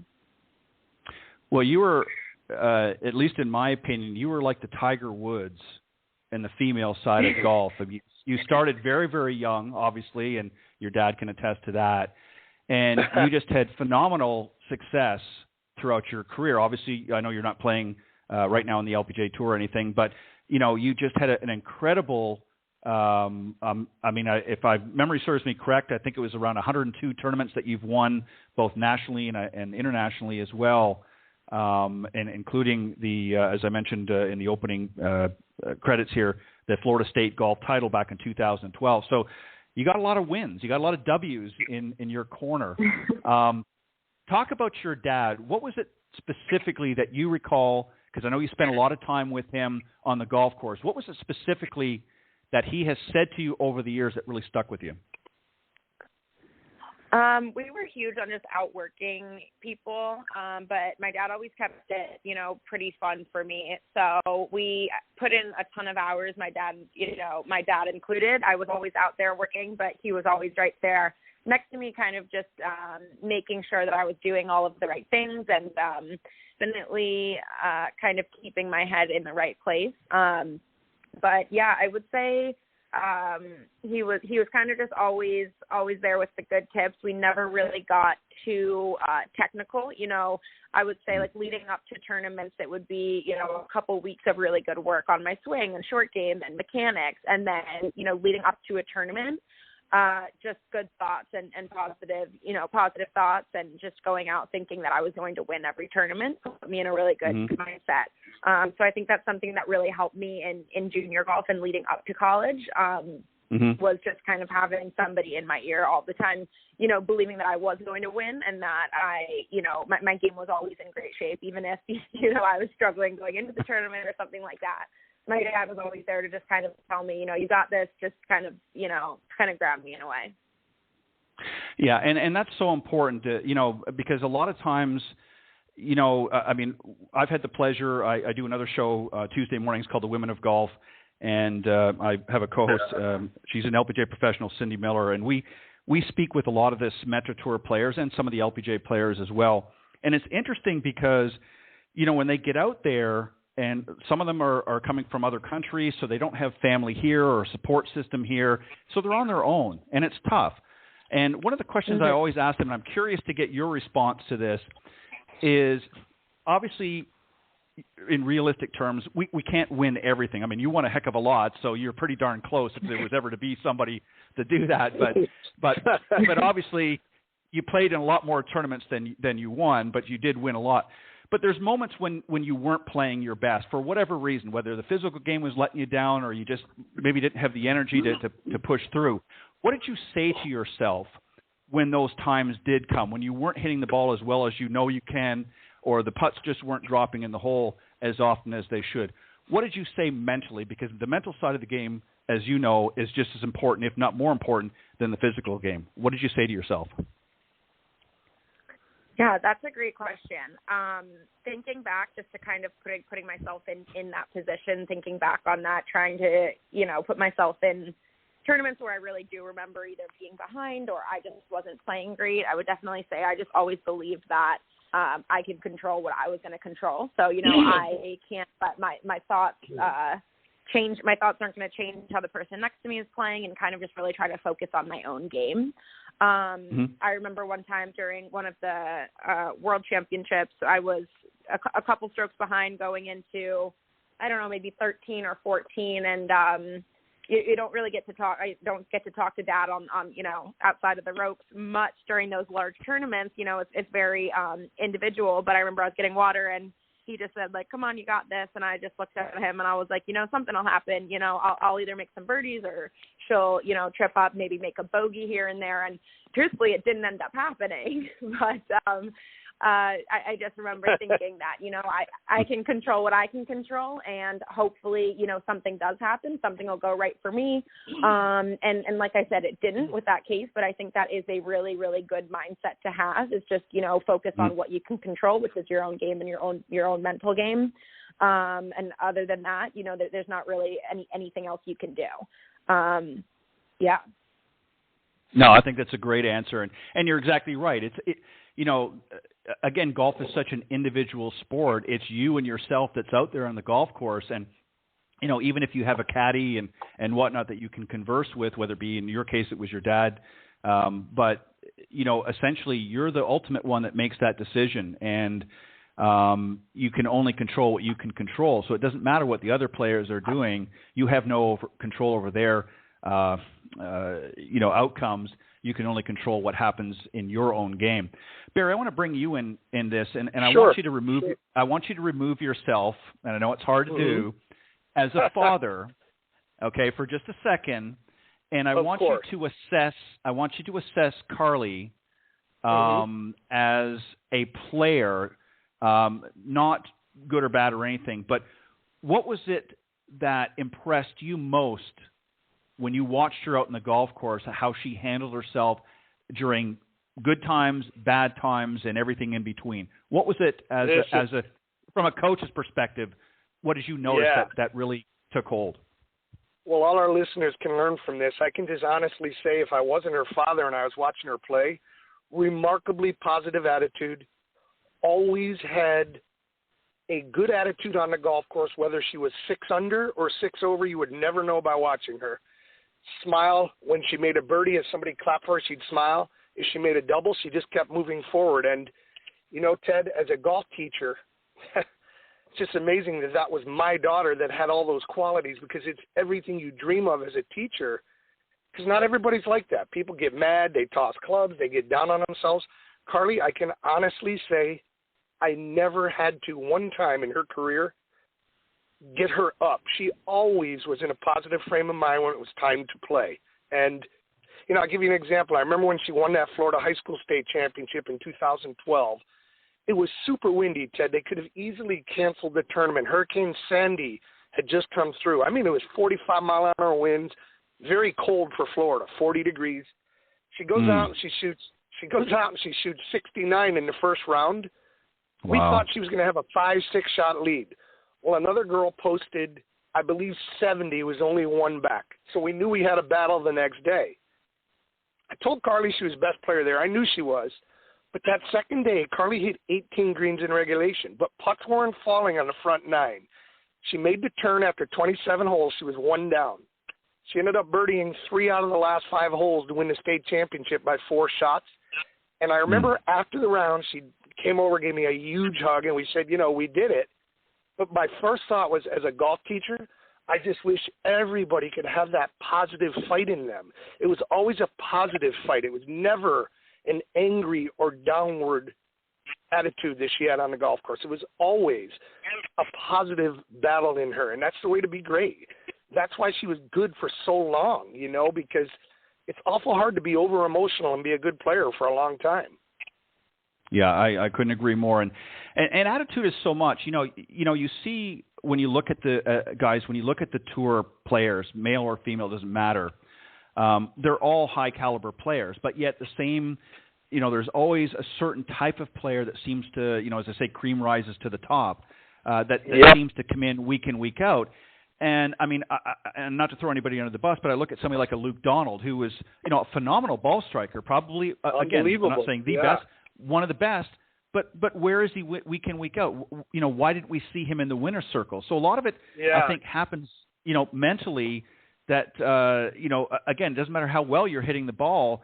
if you don't have the right attitude and the right frame of mind out there in the golf course, you're not going to be in the winner's circle. And that was something that Tiger and, of course, Jack had, was they had that attitude and that mindset that took them into the winner's circle. And Jack knew that he didn't, he wasn't the best ball striker out there. And Tiger, listen, I've seen him, pull some incredible hooks and slices with that driver, but he always managed to, I watched him at the Canadian Open a number of years back, and, when he hit that famous bunker shot, and, that was a fantastic shot, but I saw him hit a few other ugly ones earlier, in the round. So, even the best players are not going to always hit it pure every time, but if they have the right attitude and the right mindset going in, as you just expressed, Carly had, it can carry them through even the darkest of times. So, Carly, I want to come back to you real quick because I know you don't have a lot of time, and I appreciate whatever time you're giving me. So, again, when we last talked, you were coming through LSU, and now you've graduated and you're on doing other things. Where do you see yourself? Where are you moving towards now? I think if I remember correctly, you did talk about maybe playing professionally, but you also said something, too, that you kind of liked maybe getting into like golf media or announcing or something along that lines. What's your future plans? What do you want to do moving forward? Yeah, I was. I did do an internship with an awesome TV station down in Baton Rouge after I graduated, and I was doing just kind of learning a little bit about that side of things. I did not study journalism or TV broadcasting in college, but it was something that I did have an interest in, and I did like doing that. But I'm actually in sales now, and I definitely love doing sales. It's fun to go out to the golf course. My fiance and I are members at a golf course in our neighborhood up here, and I definitely enjoy going out to play. But I don't see myself really getting into the golf business. Right. You know what? Again, I think you have to try different things. And thank you for saying that, because I wasn't sure if I wanted to bring that up, but I had noticed recently on social media you wearing a very particular dress. So I understand, Carly, that you got engaged last year, I believe August 2020. I didn't want to bring it up because, I respect people's privacy, even though I know it was on social media. So, when's the nuptials? Have you set a date, or is this we're just okay? So yes, we are. We're getting married in September, and it's going to be up here in Charlotte, North Carolina, which is where we live now. Right. So we are kind of closing in on the date quickly now, a couple months. Ted, he's the guy that she picked. I swear, if I was going to pick one person on the entire planet to be Carly's fiance, I'd have picked this kid. He was a pitcher with the Milwaukee Brewers organization when she met him, and he was a 6'7" left-handed pitcher, but he's just the greatest, most respectful, polite kid. Like, me, Ted. I'm an extremely protective dad. I couldn't have picked a better human being than she picked. Like, it just tells me I raised her so well because she picked the ultimate good person to marry. So I'm thrilled that it's Cameron, Yep. Yeah, I know. He has got the golf bug dad. He, like my dad said, he played baseball, and so he never really throughout college and playing professionally didn't ever really get into golf, and now he goes out to the range like before work. He'll go play 18 after work. He is just I laugh because he has just got the golf bug bad. I'm his teacher, and he shot 73 recently, and his first comment, he told Carly, "I can't wait to call Barry." Yeah. I love that, Ted. What can I say? He's like my son already, so when you hear "I can't wait to call Barry," it makes me feel good. Well, congratulations, Carly, unofficially, because I know you're not quite there yet, but congratulations on the engagement. And I'm very, very excited for you. And I got to say, I was surprised when I saw that. I thought, what? Wait a minute, I must be missing something here. I didn't see this, and I was this was a little while ago. And I'll be honest, I thought it was you were just part of a wedding party for somebody else. And I got looking a little bit closer and said, no, wait a minute, this young lady is engaged. And so I started doing some homework, and I was okay. Who is this guy? I was looking out for you, Barry. I said, who's this guy? I want to make sure this guy's doing the right, So I was, listen, I'm Italian, so I got connections. So just in case, you never know, right? Thanks, Ted. We're not going to need any. Cameron he's great. I got to love him. I know. No, I know. He's a great guy. Well, Well, listen, Carly, I'm going to let you go because I know you got things to do, and I want a chance to chat with your dad a little bit more. But you're welcome to come back anytime, as your dad always is. And I think we've got somebody here that wants to talk to your dad and maybe has a question for him. But much continued success in whatever you do, and congratulations to both you and Cameron. And I wish you well, and God bless to you both. Thank I you love so you, much. honey. I really appreciate you having me on. I love you too, Dad, and we'll talk to you soon, Ted. All right, bye-bye. All right. Great, that was Carly Ted. Goldstein. Thank you. Yeah, great. Yeah, not a problem. I love that. All right, Barry, I think we've got somebody that's been calling in. I think they have a question for you, so let me bring them on and see what they want to ask you. All right, good evening and welcome to Golf Talk Live. Thank you for joining the conversation. Have you got a question for Mr. Goldstein? Yes, I do. Barry, this is Errol down in Tampa. Errol, how are you, buddy? Fine, buddy. How are you? I just listened to you and Carly. Congratulations. Thanks, Errol. Gosh, I've taught Errol for years and years. He watched my daughter grow up playing golf, and Errol's a good player himself. All right. I saw you were on the tube there, so I just wanted to call and tell everybody that's listening that you are the best, and anybody who needs help, go to Barry. Wow, and looking forward to seeing you when you come back south, buddy. Oh, you're all the right, best. well, Your check's in the mail, man. Thank you so much. Well, Errol, let me ask you a question. Because obviously you've worked with Barry, yes. Over the years and that. What was the part of your game that you struggled with most that Barry helped you with the most? Well, I was a golf coach down in Miami. That's where we met, mm-hmm. and I can teach it, but chipping was my worst. And Barry would get into my head and help me out, and it's been a long road up, but I'm getting there. That's great, Errol. That is great to hear. Errol's as nice a guy as you'd ever want to meet, Ted, just like you, class act, and I'm so glad you called in, Errol. You caught me by surprise. Yeah, well, I saw it on Facebook, and I said, well, I never did this before, didn't know how it worked, but I wanted to hopefully say hi and tell everybody to go visit I'm so you, glad and you did. Because you're the best, so buddy. Barry, let me ask Thank you. Errol, hang on for one more second, Yeah. Errol. Yeah, Barry, what I want you to do is just to explain, for the listeners' benefit, what specifically you said or what you did for Errol that's sort of helped him move that needle, that chipping needle, if you will, a little bit further down the road. Okay, when I first started teaching, Errol, I was an extremely young teacher. I was in my first year of teaching, probably. This is going back a long time, and what I remember doing with Errol, he would come out to Inverurie Country Club where I teach in Fort Lauderdale, and we would work on A, getting his stance narrower instead of wide, B, getting the ball off his back foot instead of in the middle of his stance, C, getting his hands ahead of the golf ball for chipping. And then I would just get him to understand that it's a nice, short, compact stroke, a downward blow, and I always teach my golfers when they chip to keep their posture and their eyes down until the ball lands on the green, and then they can come up and watch it. Because Errol had a little fear he would jump up and want to see the result too early. That's right. Once he overcame that, it just becomes cake, and they really get good at it. It's just, I sort of stole it from Sam Snead. He used to say, listen for your putts to fall in the hole. So I wrote for Golf Tips magazine, the greatest golf magazine in the industry. This has got to be 20 years ago. I said, I got a great tip for chipping that I've never heard written before, to stay down until you hear the ball thump on the putting surface. And that has really helped me teach a lot of my students how to be a much better little bump and run chipper around the greens. And that's what I did with Errol. And the great thing that Barry does is he takes videos, and he'll take you off the practice range, take you inside for the immediate feedback, and then take you back out to work on it.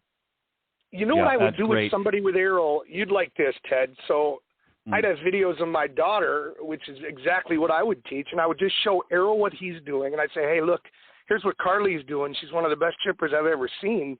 And I would just show him the difference in setup, show him the difference in the length of stroke, show him where her eyes are when she strikes the ball, show him where his are, and he couldn't help but see the difference, and we'd go right back outside and work on it. You know? Yeah, well, Carly's his daughter and my grandson was the same age. They wound up going to college at the same time. My grandson went to Pfeiffer up in North Carolina, so we had that in common too. But I just wanted to tell everybody that you're the best, Bear, and hopefully I'll see you when you come back south. You will see me, and you know, Errol's the kind of guy, every time I'm on the Golf Channel he watches, Errol's just a good person. He's just a good guy. Hey, Errol, thanks for calling in, man. I really appreciate it. You take care, and thanks for having me on the air. You too, All right, buddy. thank you, Errol. You have a great weekend. Take care. All right, Barry, I think we've got somebody else, so let's bring them on and see if they've got a question for you as well. Good evening and welcome to Golf Talk Live. You're on here with Mr. Barry Goldstein. Have you got a question for him? Hello? Hi. Yes, hi. Welcome to the show. Hey, how you doing? Barry. Yes. Jimmy G.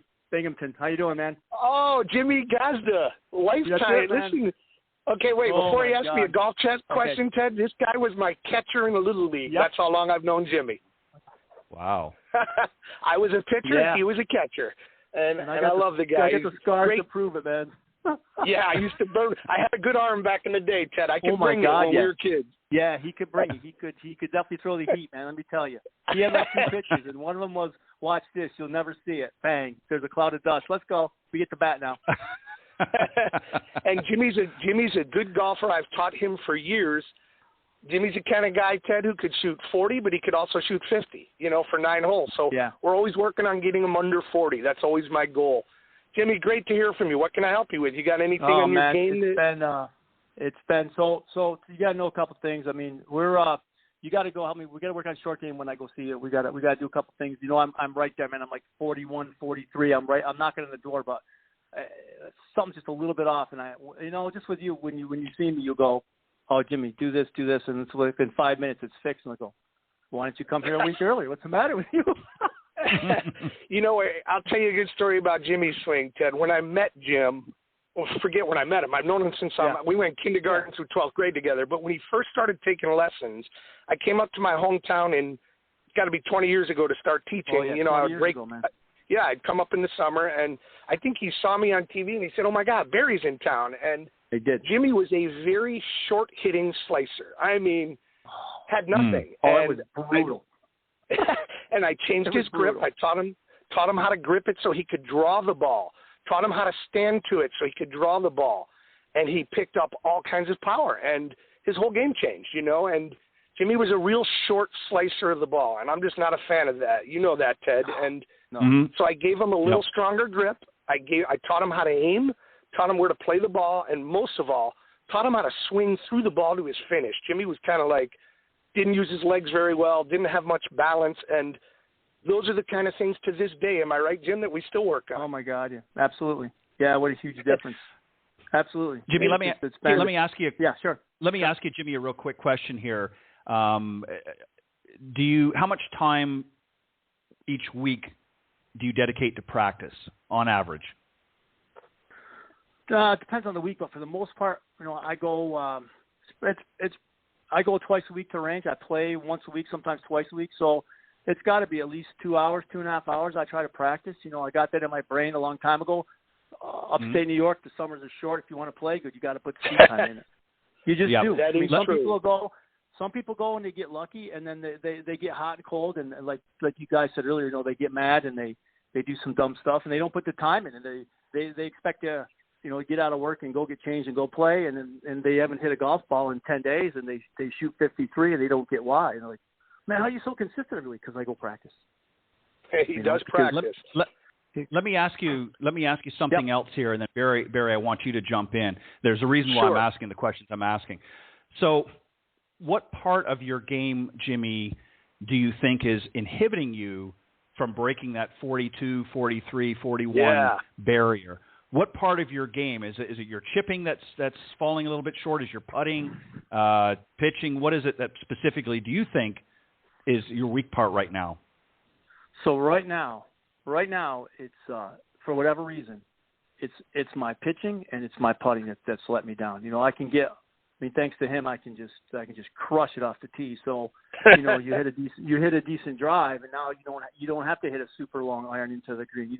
You could go hit a 9-iron, a wedge or something, and now say, okay, so let's get it close. Well, what used to be 10, 12, 14 feet now it's 26 feet, 30 feet. What's wrong? Right. And that's what's bugging me. And now it's like, okay, now you got to figure this out and get it dialed in so your putt's a lot closer. Okay, so Barry, here's the reason why. Yeah, here's what I wanted to. Here's the reason why Barry asked him the questions that I did. So now he's isolated that his putting and his pitching's letting him down. So until you get together and see with him, he says he's out there. He's spending lots of time practicing. Let's dial him in on some things specifically that he can be practicing now before he gets to see you. What are some things based on what he just told you that you can get him practicing? Sure. Knowing Jimmy, I know what he's probably doing, but I'll just give a generic tip for this as well. Most people that struggle with 30, 50, 70, 90-yard golf shots, less than full swings, those touch shots that you've got to be good at, most of them, they don't set up perfectly for it. They don't play the ball in the middle of their stance. They'll get it back. They'll get it forward. But way worse than that, they're all long to short. They make long backswings, and they quit on the ball and finish short. I like to teach Jimmy short to long. I stole that from Dave Peltz, Phil Mickelson's teacher, when I worked for him. And I'm really big on short back, long through, so there's an acceleration to the finish. I can picture what Jim's doing because, I teach him a lot.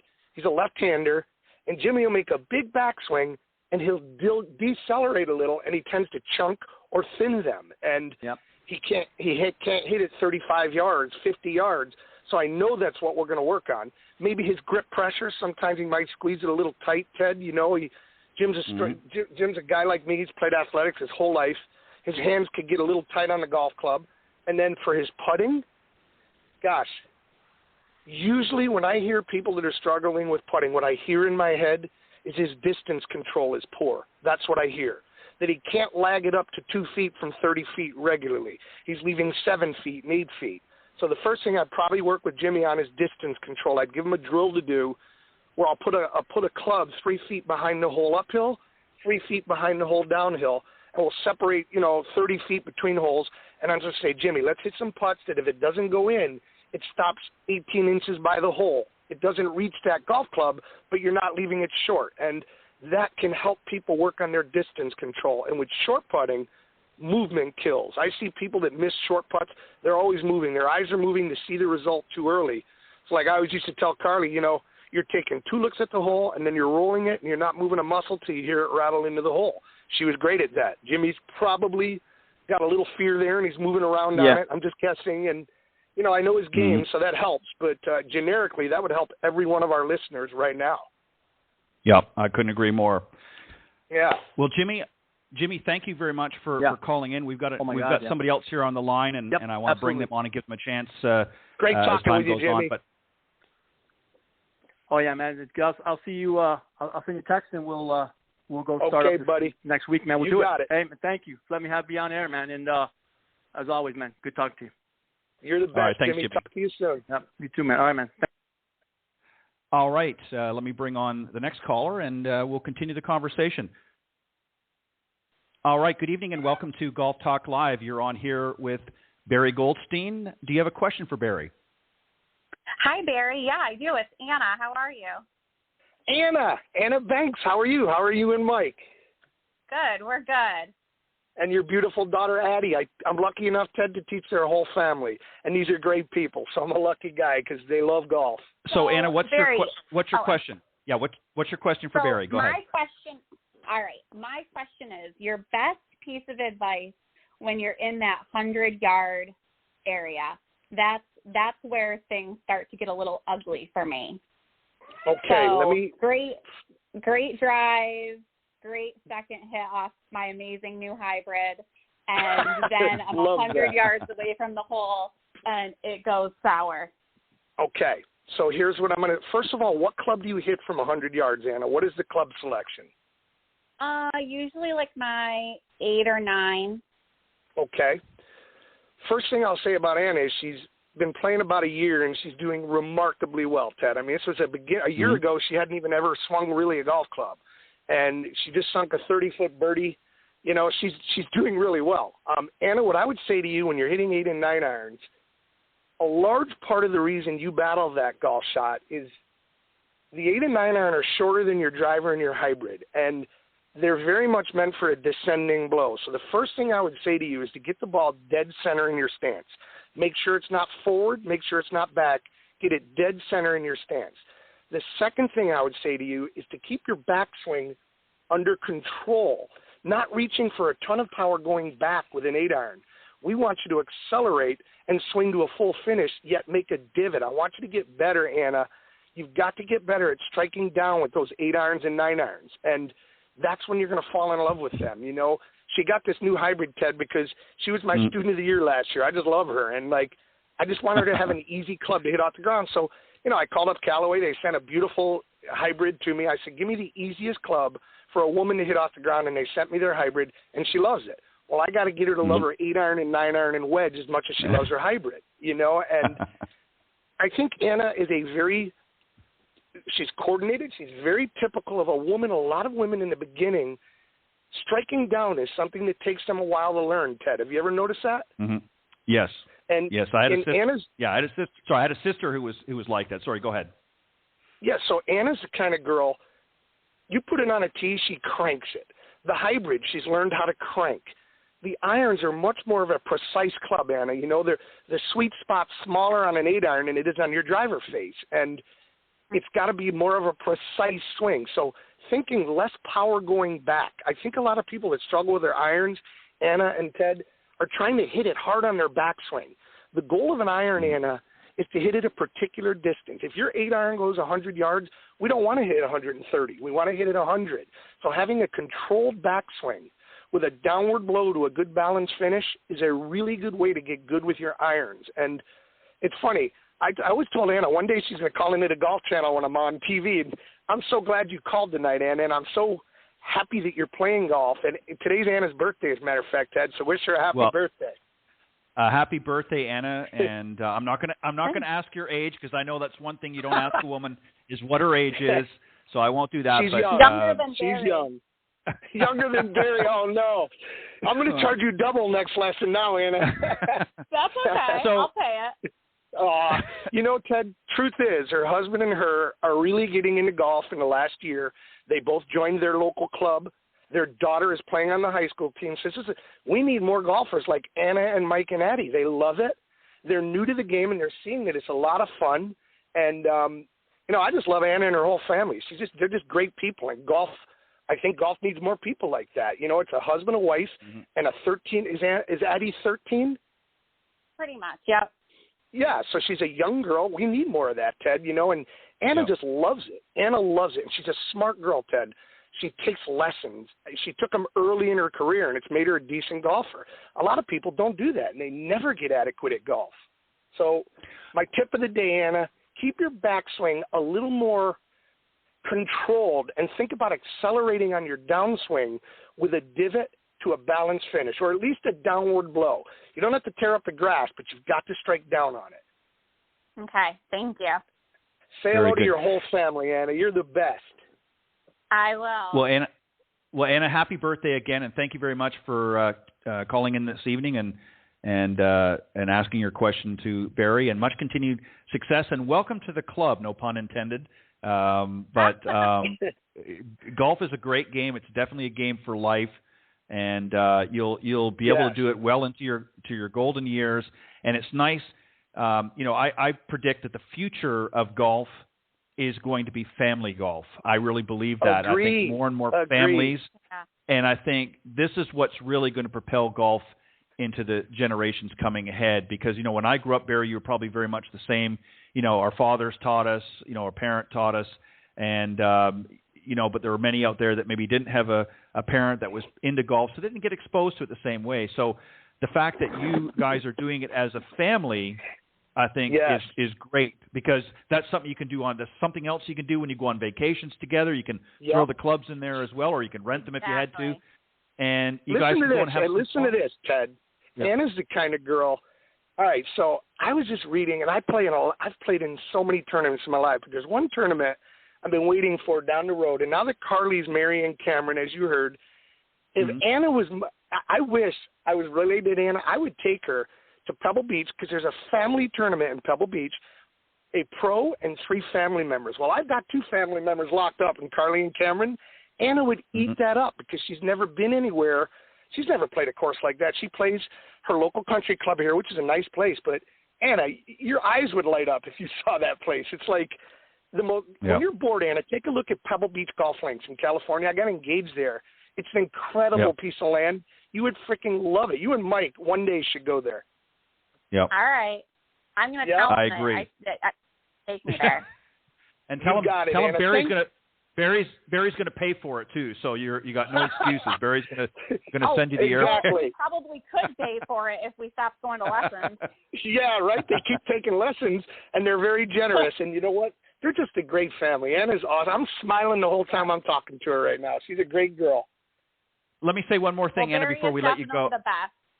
Thank you. Yeah, I couldn't agree more. Yep. Let me say one final thing. If you haven't had the opportunity, Anna, yet to do so, go to a professional event. If there's one up in your area in the next little while or close by, go as a family. If you've never seen one, it's much different than on TV. It's a great experience. You think you love golf now. You'll love it even more if you go to an LPGA or a PGA event in your local area.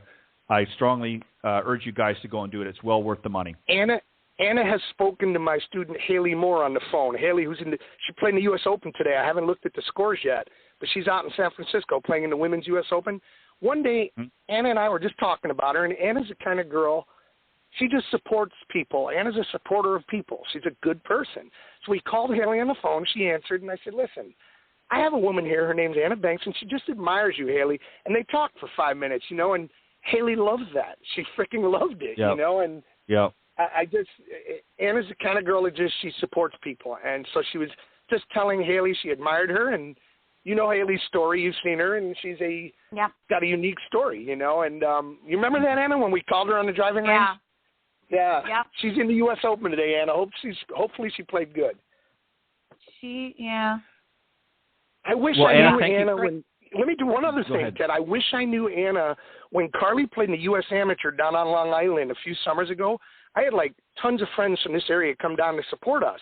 Her, I was her caddy, but to support us. And I wish I knew Anna then, because Anna would have loved that. It is the 164 best amateurs in the country, Anna, playing in Long Island, New York. You would have loved it. All girls that you would admire. Yeah. Well, go have a good night. Happiest of birthdays to you. Have a great day and a great year. Thank you. Thanks, guys. Yeah. Great. Happy birthday, Anna. All right. Bye-bye. Thanks. It's interesting, when you hear, Barry, somebody like that's relatively new to the game, and especially somebody that's getting in a little bit later in life. She didn't get into it as a young child, like Carly did, or, you and I did. They're getting a little bit later, but yet they still have that passion and that enthusiasm to really, an excitement to want to get out there.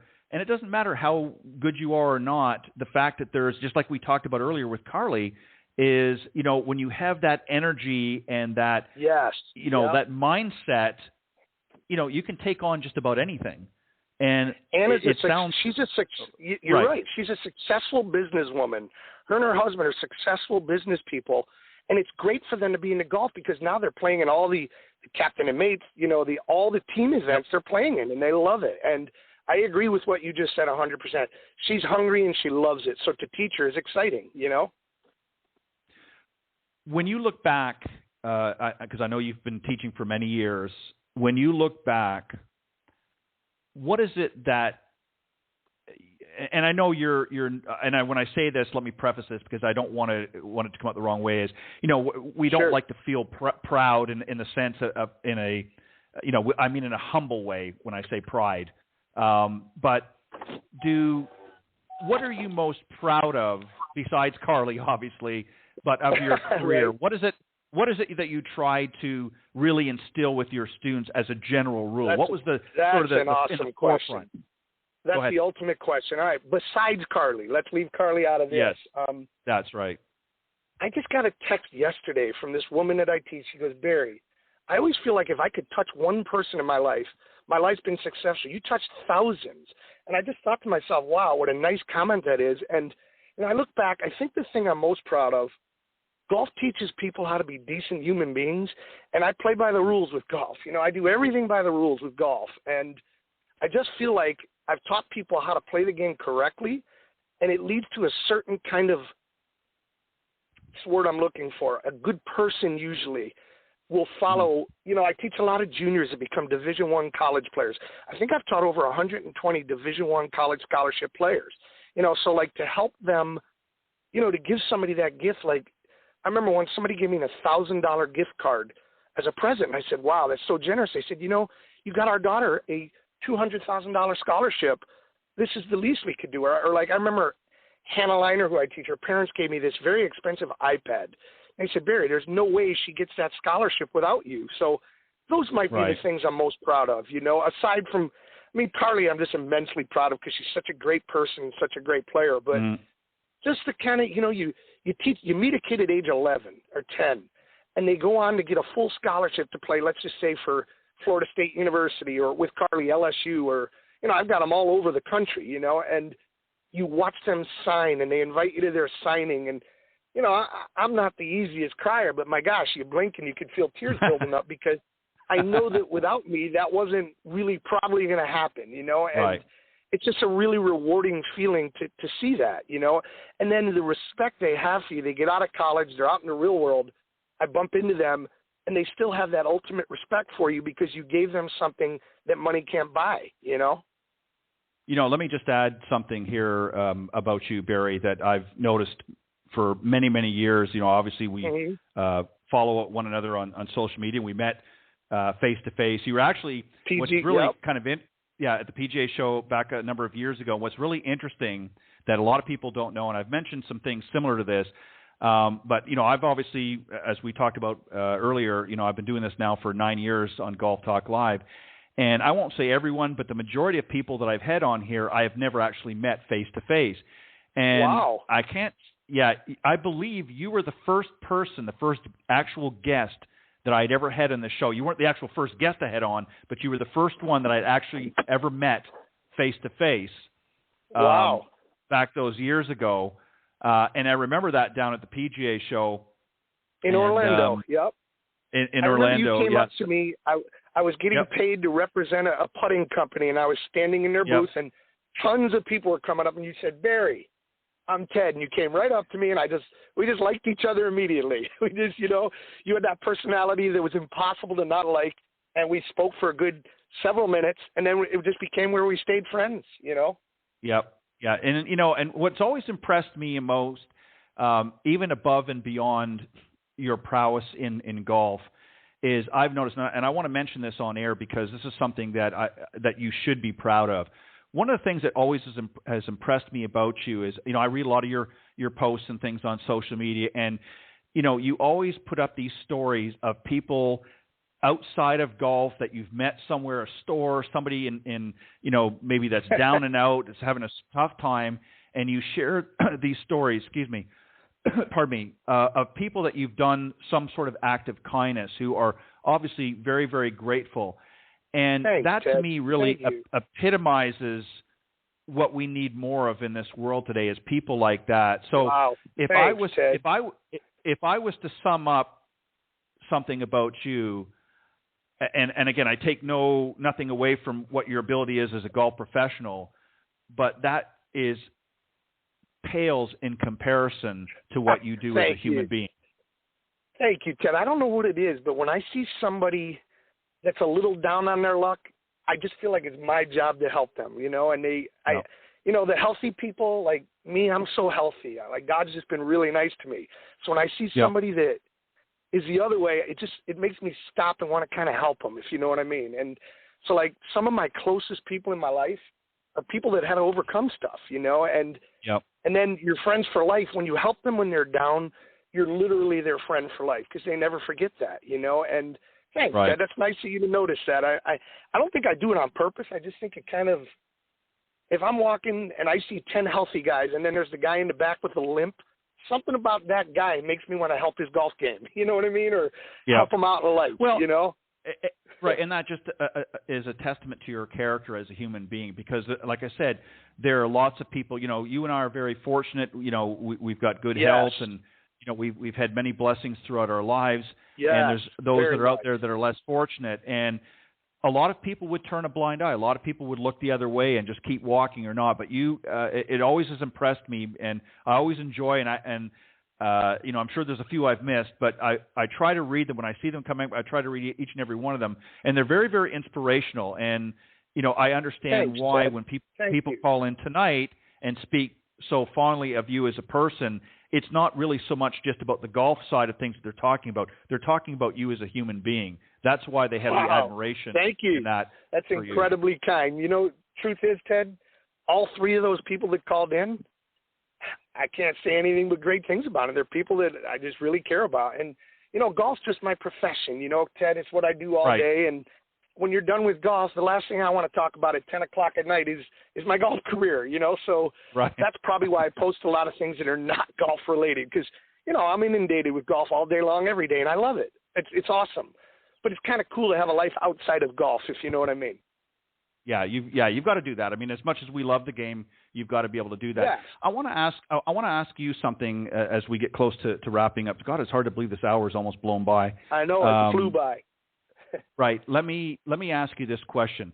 You know, we all have gone through this pandemic last year, and golf really had an uptick in people playing and people out there, which you know is something that golf has needed. Unfortunately, it went on the backs of a pandemic.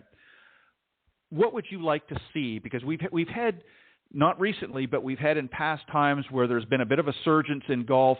And I'll be quite honest, I've been in the industry a long time too, and I've seen some times when we've blown it as an industry and not really, you know, by just being stupid in our decisions. What would you think? What would you like to see happen? What would you like to see the industry do now that we've got new people that have maybe never played, maybe people like Anna that had never played the game before, that because of this pandemic came here? What do we got to do to keep them in the game and not scare them off or overwhelm them with a lot of double speak and doing this and doing that? If you had the microphone, would you do? Mm-hmm. Yeah, go ahead. I've got two thoughts. And, you know, I think the organization, the PGA of America, misses the boat so badly on this, it's not even funny. I think the first thing that golf has to be is fun. And if you don't have a golf teacher or a golf role model that's not making it fun for you to learn, they're going to quit and they're going to take up something else, you know? So I see a lot of, and I don't mean this against anybody, but I see a lot of golf teaching that is flat out boring and not fun and way over technical, way over scientifical. And I think it turns people away. So I think, first of all, no matter who the teacher is, you've got to make it fun for your students. You got to be stoked to get them stoked to love golf. And I think the second thing is, you know, we talked about Anna and her family. When I was 15, the only golf in this community that was being played where I grew up, it was mostly a stuffy country club game, you know, and that's changed a lot. I think it needs to change more in the fact that a daughter like Anna's daughter needs to feel comfortable playing, and it does, you know, it can't be so stringent on the rules and the technicalities of the game that you take the fun out of it for a kid.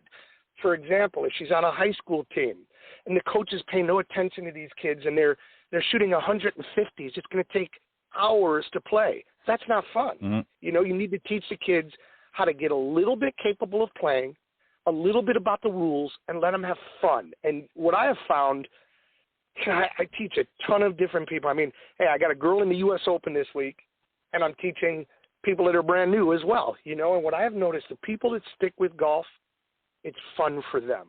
The day it becomes not fun, they'll take something else up, Ted. And I think that our industry in general has a way of making it not fun. And I'll never do that. I would get into another industry if it wasn't fun for me, you know? Right. And we've talked about something similar to this in the past, you and I, and again, listen, I'm all for technology. I know we've got to advance as human beings, and I understand the technology and where things are going. But you and I have talked about this, and I remember you shared a story the last time where you were at an event and there was a pro down at the end of the range, you know, with all the latest equipment, but he was sitting there by himself, and you walked up and had a conversation with him and, you know, how's it going kind of thing. And, you know, he wasn't really too happy because nothing was going on. And the point is, you know, that, again, this equipment and technology is there certainly to help and can be a valuable tool. But if we get too inundated with it and allow it to drive the industry completely, you're going to lose golfers. You'll lose golfers. Right. Yep. Exactly. And I'll tell you something. What I would like to see, and I want to get your thoughts on this again as we get close to closing here. Yep. I would like to see, and instead of just building more and more golf courses, I'd like to see more what I would classify as a golf center. And what I mean by that is, when I grew up, my father took me, before I ever went to, what he used to call the big boys golf course, we went to a golf center that used to be just down the street and had a small 9-hole course. It had a driving range, had some other things as well. And it was just very, very basic. Yep. Right, exactly. But I would like to see more of those spring up, especially in some of the bigger communities where land is expensive and could be better utilized.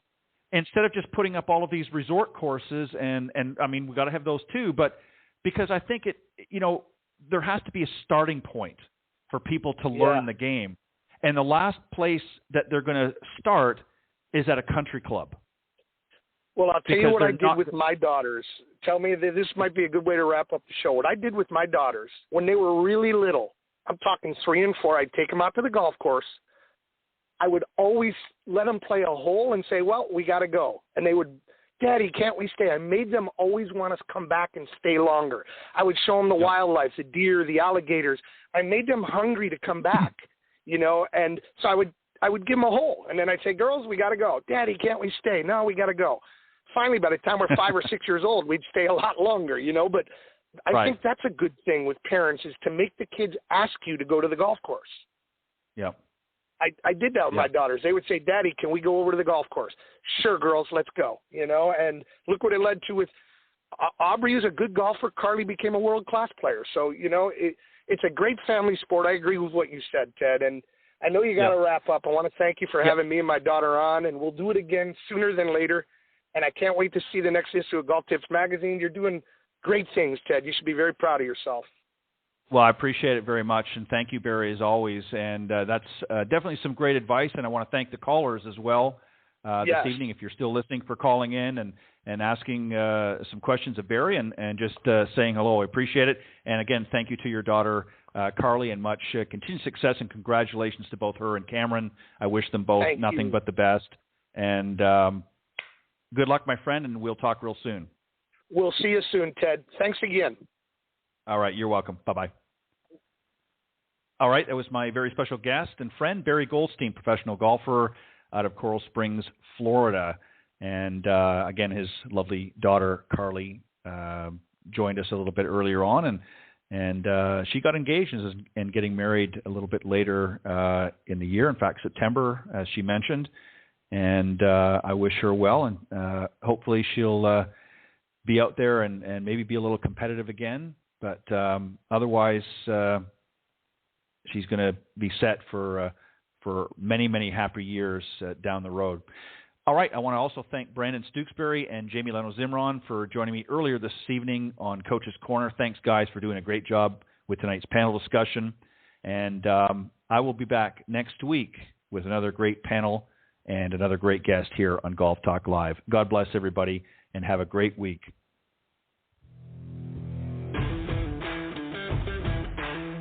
Thanks for joining us. We hope you enjoyed this week's broadcast of Golf Talk Live. We'd like to thank this week's Coach's Corner panel, and a special thank you to tonight's guest. Remember to join Ted every Thursday from 6 to 8 p.m. Central on Golf Talk Live. And be sure to follow Ted on Facebook, Twitter, and Instagram.